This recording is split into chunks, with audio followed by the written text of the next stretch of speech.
Okay, good afternoon, ladies and gentlemen, and you're very welcome to our webinar on cracking the retail code. So my name is David Layden, and I'm part of the Food and Agribusiness Team here in Ifac. And I suppose cracking the retail code, where did it come from? So we have a lot of SME clients, and while the retail route can be very rewarding, it can also be very challenging. And we're delighted to have Stephanie Walsh on the team now. She's an ex-senior buyer with Lidl, so she knows the ins and outs of the buyer's mentality. And my word, don't they have an interesting mentality? So Stephanie is going to take you through the key takeaways from our report on cracking the retail code. And then she'll pass over to Lorcan Bannon, who's an associate director on our team. And he will have a really good conversation with Stephanie, with Nicholas Dunn, who's the owner of Cologne Yogurt, and also of Eugene and Ronan Greeny from Doe Brothers. So these are good IFAC clients who are going on very interesting journeys in the retail market. We work with a lot of SMEs on this consultancy piece, but also on audit and accounts and corporate finance. So we like to bring a full team together to mind and look after and help a food business grow. I'd like to thank my own team, so Stephanie, Lorcan, Aisling and Nusheen, for all the work they put into this report. And hope you enjoy the next few minutes, the next 40 minutes, and learn a little bit as you go on your own retail journey. So I'll now just pass over to Stephanie, and Stephanie will take it away. Thanks, David. Hi, everyone. As David just alluded to, my name is Stephanie Walsh. So I'm a food business consultant here with Ifac. So I'm just going to talk you through the top kind of key takeaway, the crack and the retail code guide. So we're just going to go through a few slides here.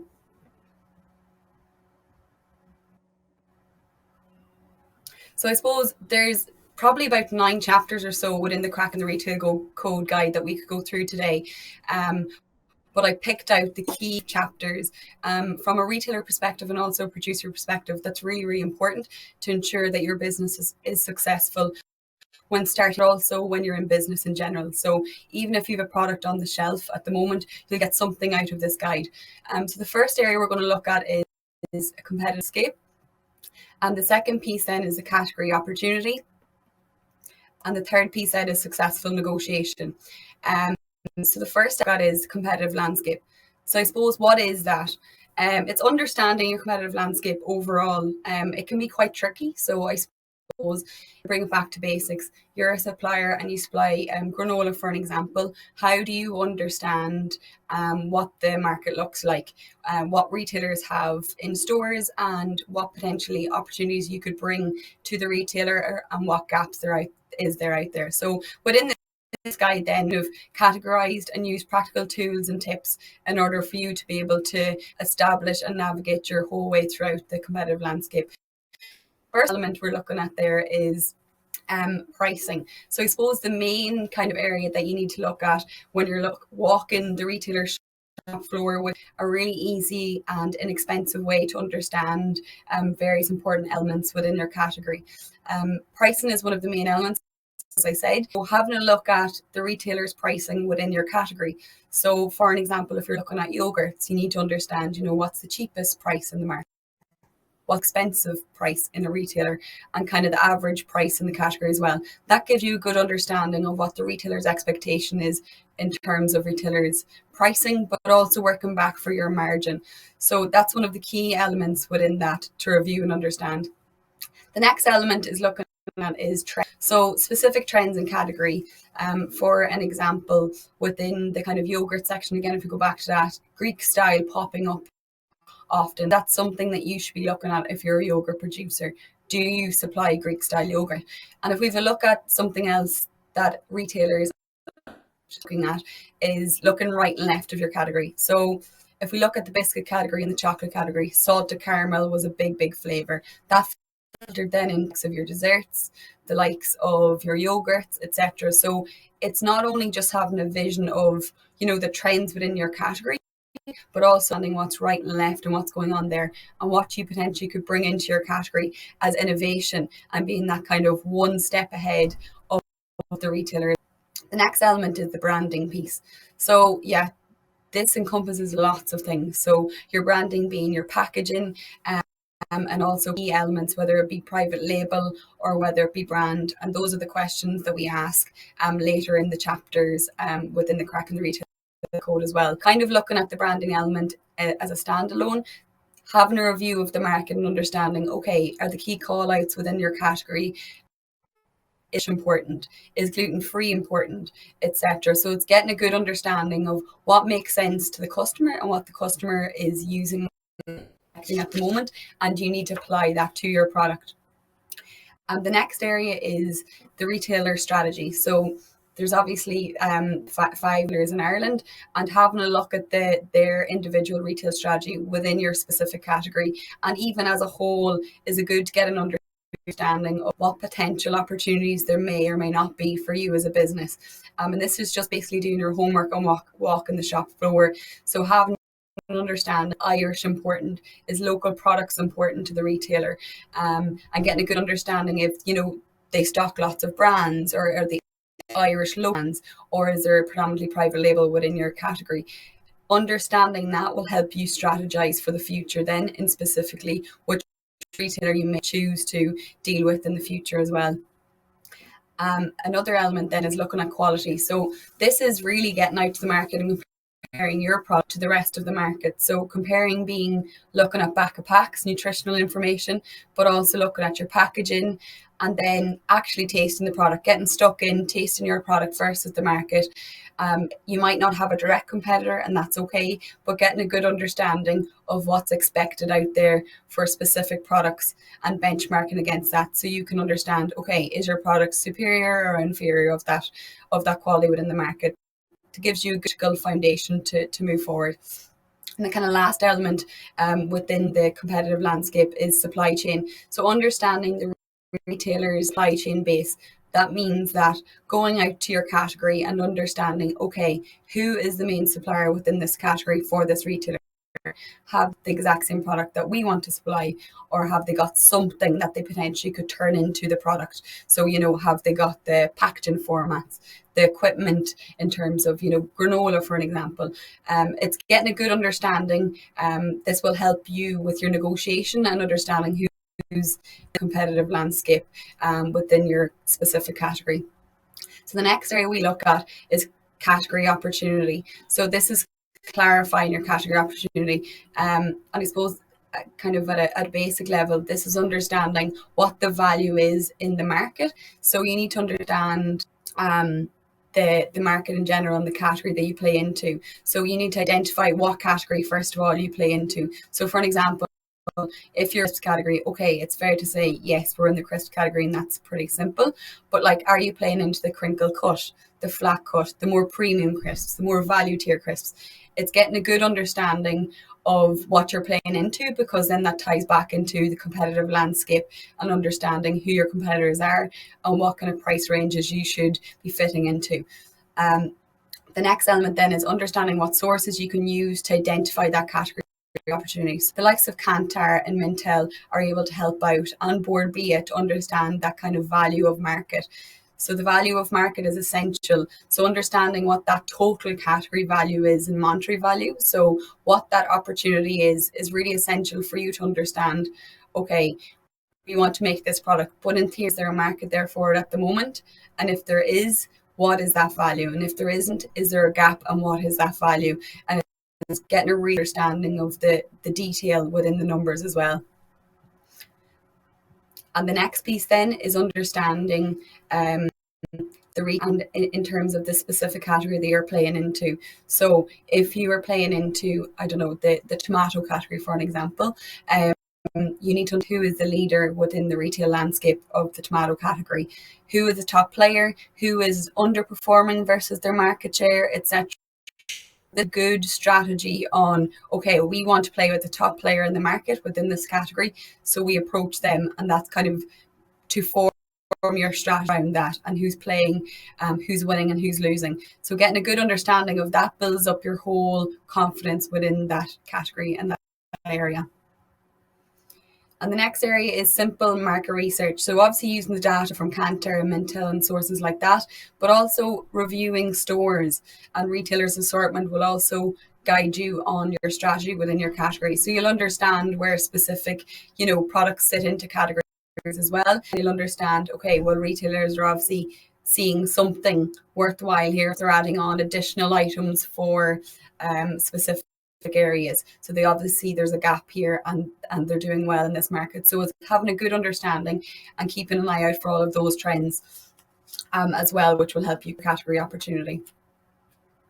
Okay, so the next piece then is successful negotiation, the be all and end all in terms of your product. So there's no point having, I suppose, a good product, understand the competitive landscape and all the rest, and you don't actually have successful negotiation.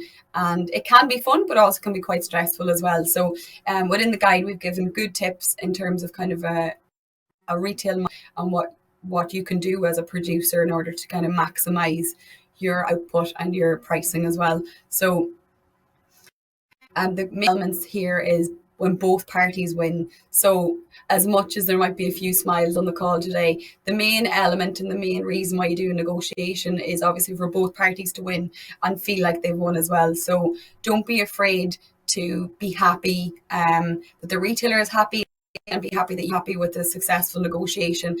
That means the longevity of the relationship continues, and both parties are making margin and money in reality of what we're there to do. So that's kind of one of the key elements.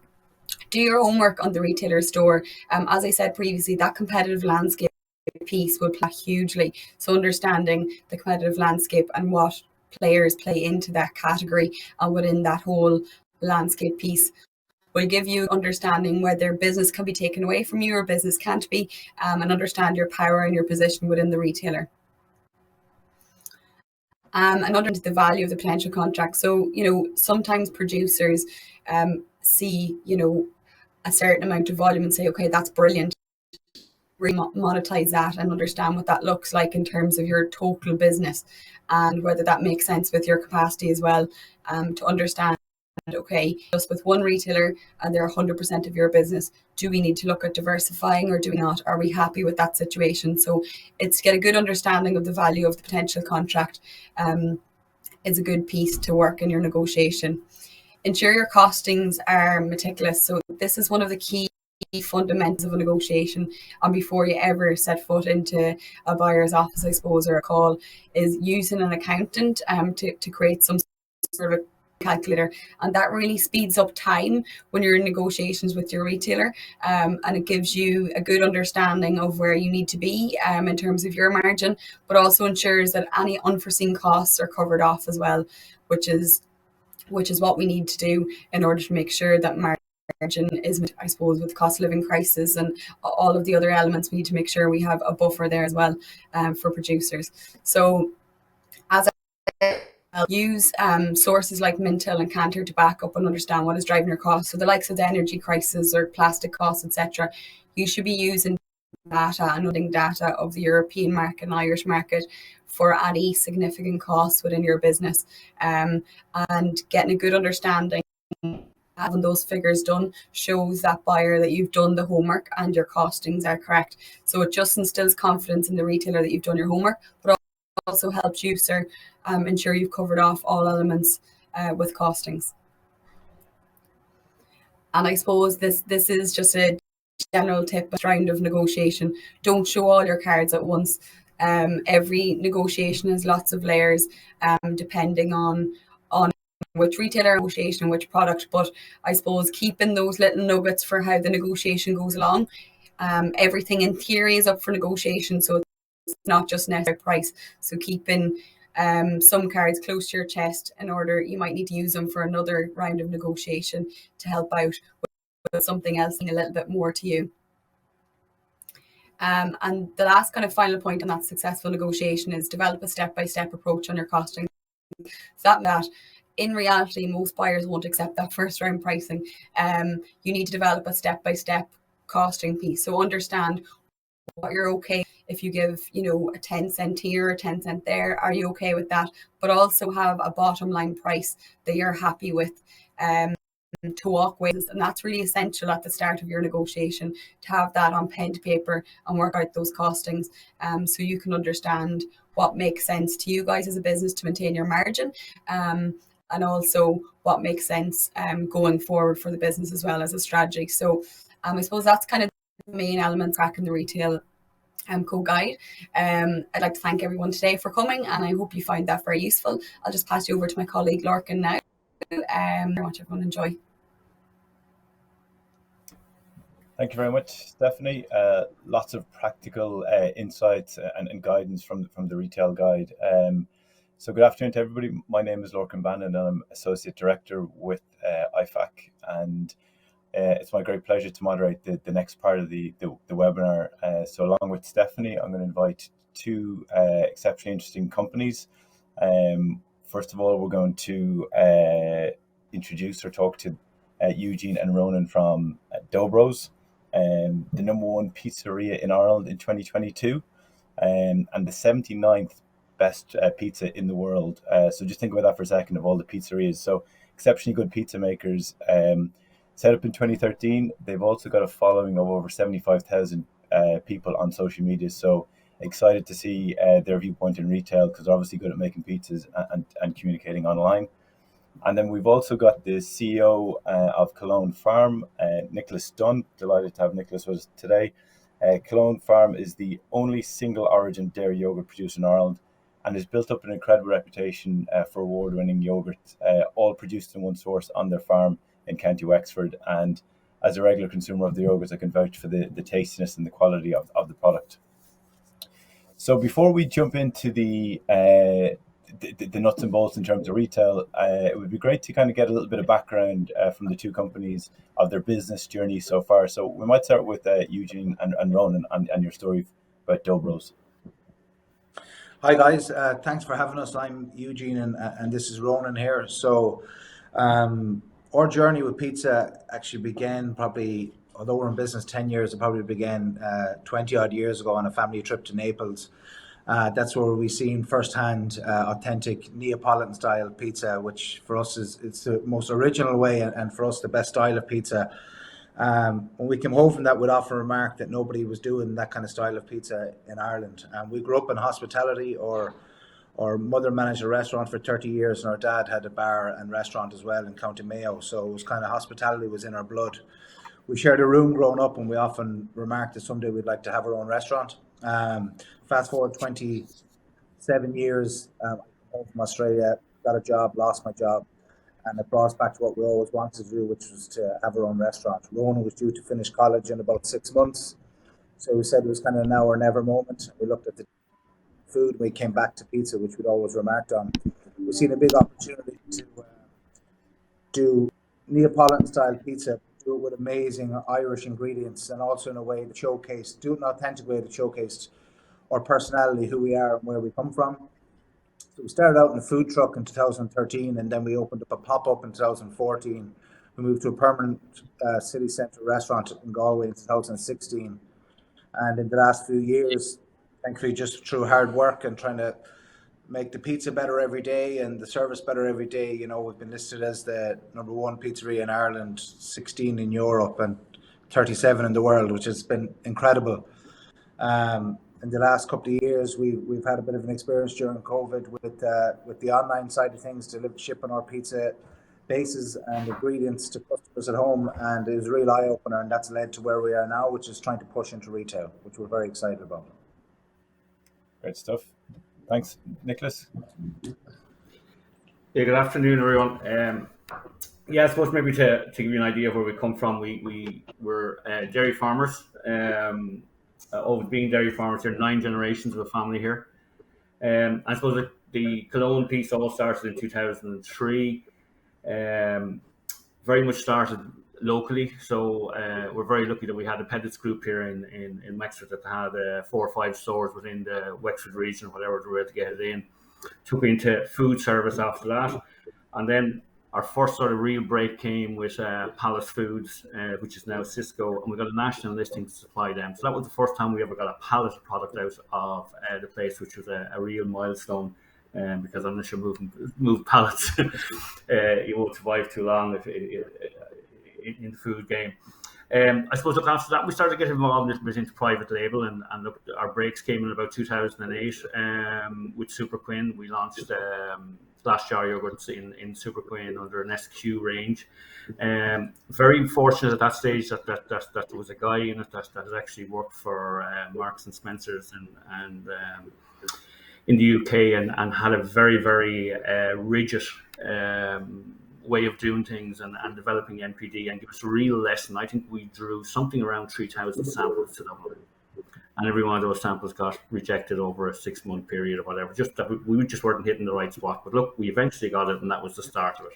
And the testament to that is that yogurt was put in for a Great Taste Award, and with the first yogurt to win a 3-star Great Taste Awards in the UK. So that was a testament of that we knew we were on the right track, and this is the way it had to be done. Look, after that, we moved on again into recession in 2010 or whatever. We got an opportunity with Aldi, with glass jars, got in there, moved that on, and look, we're very fortunate then to get into the UK for a period of time until the Red Tractor came along. And look, this is where your business gets a slap every now and again. You're absolutely flying, and there's no stopping you. And you suddenly lose 3/4 of your business that you just built up in the UK in an 18-month period. But look, it's coming back from that and really having a look at how you deal with that. And look, that forced us maybe to have a look around. We got into a bit of contract manufacturer at the time. We done more private label. We do the vast majority of private label in yogurt for the likes of Dunnes Stores, Super Values, Tesco Finest and so forth. Got into that. Went to Europe and had a look around there. Fortunate enough to get a contract with Kerrygold to produce cream cheese for Germany, which has been a game changer for the business. So I suppose, look, it's grown from there. Look, we've had some great hits in the sense of we supply.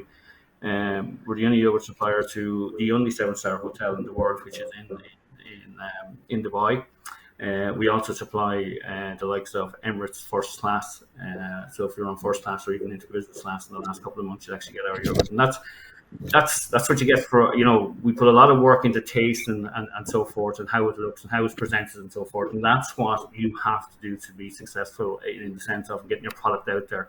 Because like when we go into our buyers and so forth, that all rolls off my tongue, and that's what it has to be. You have to roll out how good you've been and what you've been able to achieve or whatever.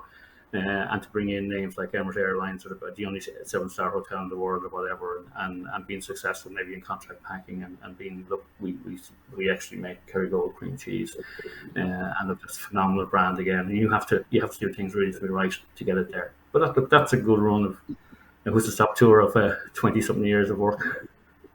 That's a pretty incredible journey, Nicholas. And I suppose for full transparency, your business is obviously established in retail, whereas the guys are not quite in retail yet. They're on that journey into retail. So maybe from a Dough Bros point of view, what is your kind of thinking about or your journey into retail so far, and where are you guys currently at? Yeah, I suppose that where we started in retail, we very much started locally and built it from there. And look, that led us into the Dunnes and the Tesco's and Aldi's and so forth. But look, you start locally, you just work your way up along. It's not easy. But look, it's working your way through, Lorcan, the way it is. Okay, and maybe for the guys in Dough Bros, in terms of early stage or just pre-retail, what's your experience so far been like? Yeah, it's been good. Following on from what Eugene was saying, we launched or pivoted our business through COVID to kind of online DIY kits sold direct to consumer, and then through corporate gifting, that kind of opened our eyes up to a new business, and gave us great confidence that a product in retail could work for us. So the last couple of years has been trying to find a warehouse and a unit to kind of build our pizza factory out of, and get that online and DIY kits business going, as well as working on product for retail. So that's what we've been doing over the last couple of years, and then lately working with Lorcan and Stephanie from the Ifac team, advising on our strategy and how best to launch. It's kind of where we're at now. Yeah, you guys are you're getting to that exciting stage in terms of entry into the retail space. And Nicholas, as you said, starting small and building up is often a good strategy in that regard. But are there trends that you can kind of piggyback on or look to leverage when you're trying to get into retail? Are there trends that you've seen, maybe, Nicholas, over the last few years or even over the longer period? Yeah, look, there's trends always out there, and look, that's what you have to go by. You just can't decide make a product and start saying, you know what, I'm going to bring this to the market. It doesn't work unless you're incredibly lucky.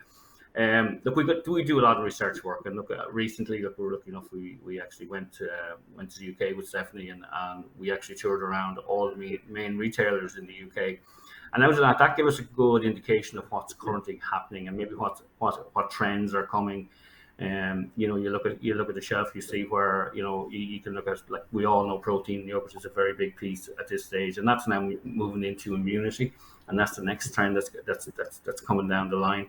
But look, once you go and visit stores and so forth, and you see it, you start off the start, and you'll sort of see it into your everyday yogurts. You go then into premiums, and suddenly you realise that coming to the end of it, actually, this whole market starting to change. It's all going into dessert yogurts and different types of dessert or whatever. And that's a reasonably new trend or whatever. But look, it's getting out into the market and seeing what's happening. That's the most important thing. And for Dough Bros, what kind of trends are you guys seeing coming through? What are you kind of putting bets on in terms of growth? Well, from our research in the marketplace, it kind of came out of the back of COVID as well, was the real growth in the pizza base market, where people can pick up the bases and make pizza at home. You know, the research shows there is a demand there for a premium offering in that. And also, people are looking, with cost of living crisis as well, but in general, people are looking for experiences at home where they can, you know, make something of high quality, have fun doing it with their kids or with their partner or with their friends. So that feeds right into what we want to do. Super. And Stephanie, any thoughts in terms of trends that you're seeing from a wider point of view? Yeah, I suppose innovation is key as well, and you know, they reckon that last year, or whenever the recession hit, that anyone that kind of didn't innovate within the food production space didn't really push forward after recession. So that cost of living crisis piece as well is kind of feeding into that. So innovation is still key, even though you know it will to drive an innovation in your marketing piece. That's still key to keep going. Like every time you go into a store, there's new innovative products, like Nicholas obviously touched on. So your whole protein piece, that's huge within the market, and the volume there is big as well, which is exciting. But it's kind of filtering into lots of different categories you would never even think would filter into. So it's just kind of getting a good understanding of, I suppose, trends that are happening, and like that abroad as well, that are happening, and bringing them kind of domestically, and maybe putting your own spin on it as well. You know, the likes of the whole convenience section and chilled ready meals as well. That's becoming huge in Ireland within different specific cuisines. So like, you know, your Italian, your Mexican, your burrito bowls, all of that. Who would have thought 20 years ago or something we would be eating Mexican food from retailers? So I suppose it's that kind of innovation piece in general, new product development. But then the whole sustainability piece, Lorcan, is one of the key elements. Within businesses, and business need to have that at the forefront of their business, and part of their strategy as well, if possible. You see lots of retailers and lots of producers reducing down their plastic, changing over to compostable packaging, and even changing the likes of that would be in a plastic container for a long time and for years, but now changing to a vacuum pack bag, which people obviously come up with that years ago, but thought in theory good, but now making that change because it's reducing the plastic footprint for the world and all that. So it's interesting and it's very exciting, fast moving as always. That's a great overview. And obviously, in terms of emerging trends, your competitors or your competitive set have also the opportunity to understand and to take advantage of these. So, Stephanie, you've obviously touched that earlier on in your presentation, but it'd be interesting to hear viewpoints from maybe Nicholas initially, but how important competitor research is in understanding your competitors' activities in the market is, and how you go about doing that. Yeah, look, it's crucial to understand what your competitors are up to, and what they're particularly on trends that are coming down the line, and new products that to develop and so forth, that you have to be on top of it. I suppose how we do it. we've a piece that we continuously educate ourselves in the sense of that we're very heavily involved with what used to be our leaders or LEOs and maybe now Enterprise Ireland, that we do a lot of work and we do a lot of courses on how to stay on top of that, on top of that. And look, it's the vast majority of that we contract out, and look, Stephanie would have provided us with a lot of information that we needed, and you just need to go to the right people that actually know what they're actually doing and probably have been there and done that. Is probably the best way of doing it. It can be expensive, but there's cheap ways around doing it in the sense of look, anyone you know that's in the business, get their advice, see where it's at. That's very much where it is, because look, we can't even afford at this stage to to go out and have someone actually put together some of the big houses or whatever that make up all the research and so forth. It's beyond our means. But look, there's several ways of going out there, and it is available out there in reasonable detail. Yeah, and that's exactly, I suppose, one of the reasons we were keen to kind of pull together the retail guide, but also to host an event like this, is to share those those experiences. For Eugene and Ronan, thoughts on competition and how to stay ahead or to understand the competition? Yeah, I suppose for us, coming from a restaurant background, with the way we've traditionally done things and built our business, I suppose, is we're very much kind of focused in-house all the time. How can we be better? How can we drive the standards all the time? Whereas moving toward the retail side of it, we've known how important it is to do like a full category review, of all the competitors on the market. What are they doing? What are their USPs? What's their packaging like? What's the weights like? And that was a real eye opener for us, analyzing the market like that and seeing how we could fit in. But again, doing different tastings, it has been so important because it's given us actually such great confidence and encouragement in our own product that we can have real impact in the market. So it's so important. So that's the good news. Based on your independent research of the market opportunity and the competitive set, both businesses have found a niche and opportunity to explore. And retail undoubtedly does present a lot of opportunities, but maybe just to touch on briefly some of the challenges that you've either overcome, maybe Nicholas, in terms of your retail journey, and some of the challenges that Dobros are currently facing in, and maybe we just start with Dobros on that one. Well, for us now, like a lot of the work we've been, as Ronan said, in the last couple of years was securing the facility and doing the market research and working on the product. Now, I suppose the real hard work begins. We're at a stage of negotiating with retailers, developing the strategy of where our product goes. But the hard work kind of begins now, as Stephanie alluded to earlier on in the presentation. It's all good doing all the early parts, but you need to be able for the last piece. So we're at that stage now of discussions and negotiations. So that's the challenge for us, trying to get your price point right. You want to get that absolutely right at the start because it sets your position in the market, but also you want to be sure you're covering your costs. That's a very hard thing to do, especially when you're starting off, because we don't have history in retail. It's a new business for us. That is a challenge that we're working through as best as we can and really crunching the numbers. So they're the main challenges for us at the moment. Okay, and Nicholas? Yeah, your own every day is a challenge. There's something always that comes away. Look, retail and food is always evolving, and I think the only way to face up challenges is to keep yourself fully informed, and it boils down to knowing where to go to get that. When challenges arrive, it's knowing where to go to get the information to get you over that challenge, and I suppose that's what we're good at. If there's challenges that face the business, there's someone out there that can actually help you face down those challenges. Let it be with employees, let it be with retailers, let it be with suppliers, supply chain, so forth. There is someone out there that can give you a steer or whatever on it, and to get over those challenges. But look, there's loads of them. Yeah. Sorry, probably we don't have long enough to go through them all individually. No. We are coming towards the end of this part of the webinar. Maybe if there's any of the audience on the call, if there's any questions that you'd like to send through to the Q&A box, please feel free to do that. So maybe just to finish up on this section, one final question in terms of the future, the next couple of steps into retail, or potential advice that you would have, and Nicholas, you've kind of touched on some of those there in your last comments, but advice for a food business who's on this call, who's either looking to enhance the retail strategy or to enter into retail. Maybe we'll start with Nicholas on that one. Yeah, I think the first thing is that there is absolutely oceans of opportunity out there. There is no end to the amount of opportunities that's out there. And look, I think it's getting out there and getting to know what the opportunities are. And look, there's loads of them. And I think, like, for us, for the future, it's getting out there. I suppose, look, we very much want to look to the export market.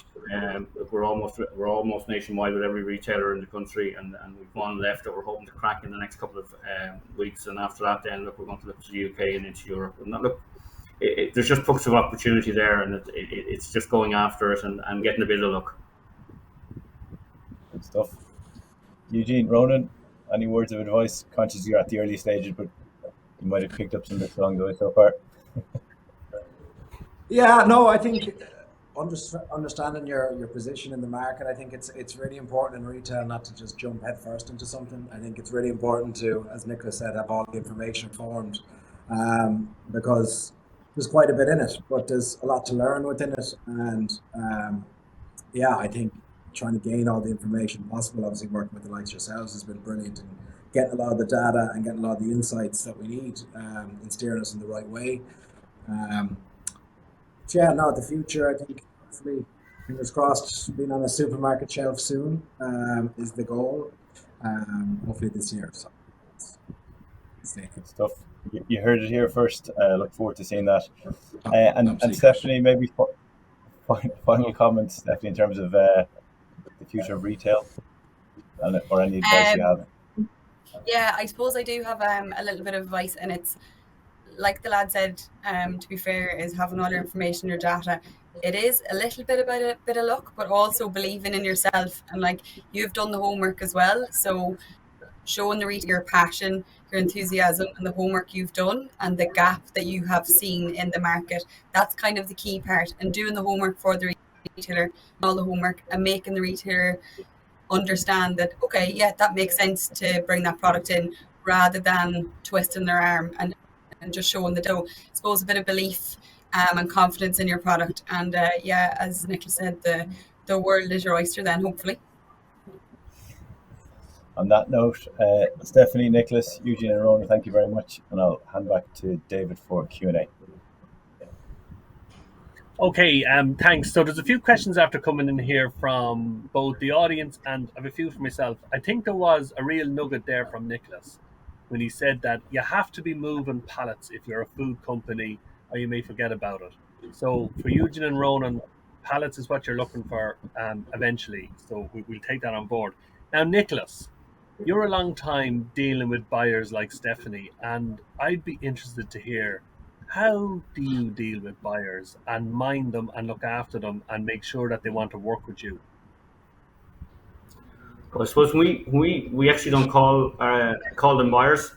They're our partners, and we're very clear about that. It's what we can do for you, and that's the way we go in. We when we meet buyers, we go in. We understand what their needs are, and we try to address those needs. And look, try to keep it very much in a positive piece. Don't overpromise. If anything's just slightly be able to just slightly slightly under promise really on what you can do, and just build. It's all about building the relationship, and look at, and buyers change and so forth, but your reputation and building a relationship is everything with retailers, and delivering. That's what it's all about. But it very much it's partners. That's the way it works, and that's holding us in great stead. Look, we're not in for falling out and throwing the sides out of pram. Nothing to be won there. But look, it's getting involved with them and trying to do your very best for them, and they understanding that your needs and so forth. Inviting them out, big piece. Invite them out to the site. Look, everyone we do business has been on our site, and we bring them out. We show them the farm. We show them the factory. We give them the Cologne experience to them.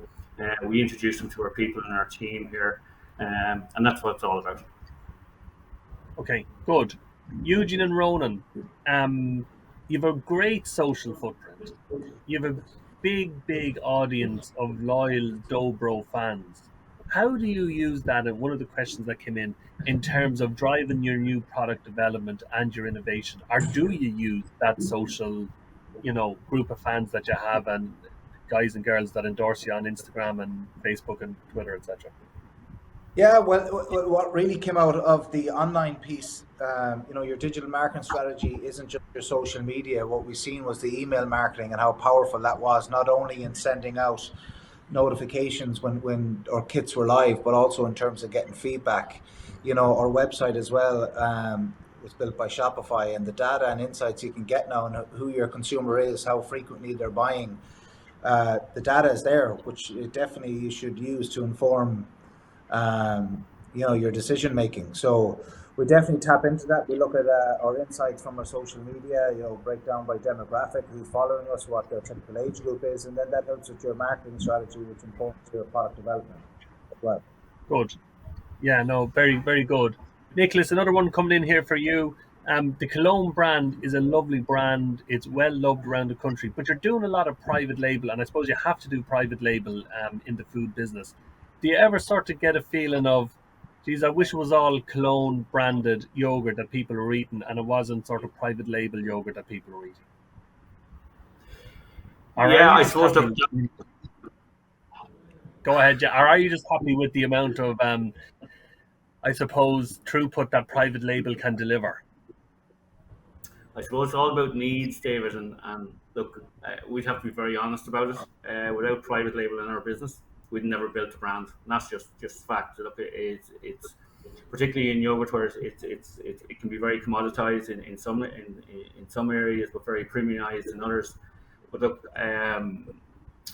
private label was what put us under a good solid footing, helped us create the cash probably to drive the business forward. But look, um, we will continue to drive our private label business along with our branded business, because we think both of them complement one another very well. Look, Cologne is our premium.